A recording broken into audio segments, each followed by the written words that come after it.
India cyber power, భవిష్యత్తు నిశ్శబ్ద ఆయుధం అంతా ఇప్పుడు డిజిటల్ ప్రపంచంలో జరుగుతుంది. కానీ ఈ డిజిటల్ ప్రపంచానికి యజమాని ఎవరు?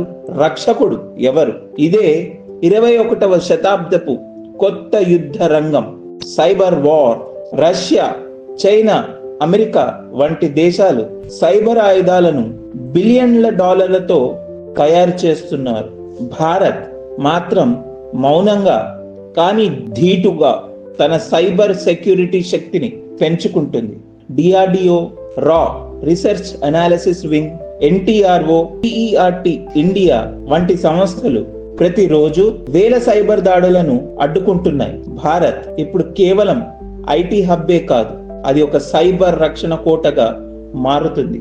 ఇది కొత్త యుద్ధం మరియు భారత్ సిద్ధంగా ఉంది.